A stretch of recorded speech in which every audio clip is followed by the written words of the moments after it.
Here in Britain, a political rows erupted over the $1.5 million bonus awarded to the boss of a bank that was bailed out by taxpayers. We told you about it on this programme. Royal Bank of Scotland, part nationalised in the wake of the financial crisis. They said Stephen Hester deserved the payout because the part he'd played in the bank's recovery. But Mr Hester's now facing calls for him to forego that bonus. Linda's back with us from the business unit.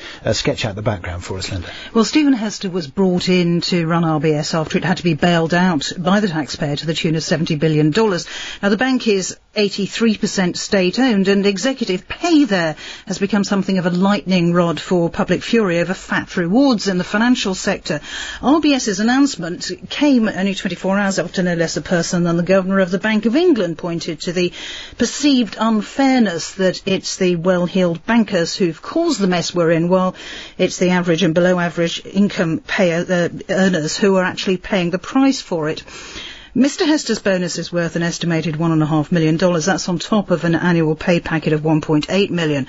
Now, the bonus has been limited to 60% of his maximum entitlement. It does come in the form of shares that he mostly can't cash in for around 3 years. And it is less than last year's bonus, but it still caused public outrage. This was Foreign Office Minister Jeremy Brown speaking on the BBC's Question Time programme. I think there's a sort of question of honour. Even if there is a contractual opportunity for him to have a bonus, it doesn't mean he has to accept it. He's already being paid more than £1 million a year. His total package now means he gets paid in about 3 days what a soldier serving in Afghanistan risking his life gets paid in a whole year.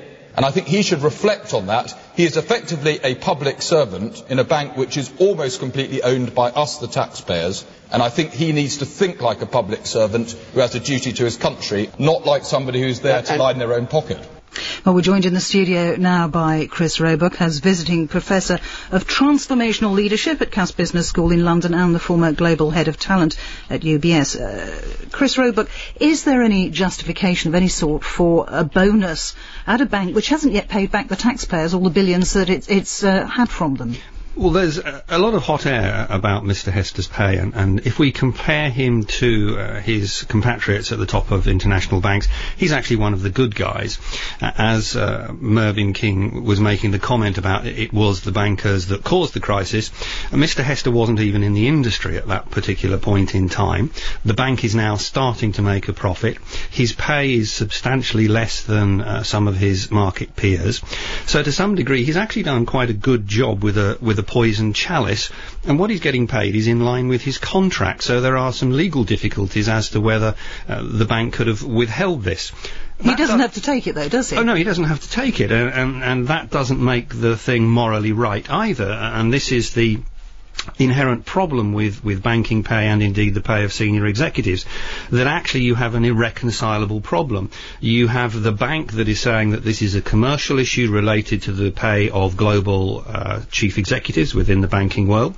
You have the politicians that are merrily trying to score points off each other, mainly with inaccuracies and hot air, and you have the public who is coming at this from a justifiable moral perspective about how much any individual should get paid in one particular year. The problem is that those are actually irreconcilable within a market economy, and unless you start interfering in detail in what organisations can pay their senior executives, there will always be a problem. But banks always say that they have to pay fat remunerations to their top people so that they don't get poached by their rivals. But surely the pay gap now between them and us has got preposterously large. It's said to have quadrupled in the past 10 years. That's an absolutely fair point, and there are reasons as to why that's happened in terms of how that pay market works, and since the deregulation of the city it's got substantially worse.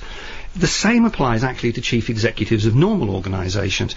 The difference between the pay of a normal employee and the chief executive of a FTSE 100 company in UK has gone from 60 to about a ratio of 120. In the US it's even worse. In the US with the Standard & Poor's 500 we're talking about well over 200, and sometimes some of the Asian companies the same applies. In Europe, it's actually probably about 1 to 50, 1 to 60, something like that. So there are significant cultural differences in terms of what different societies around the world view as being acceptable and what different markets produce in terms of that effect.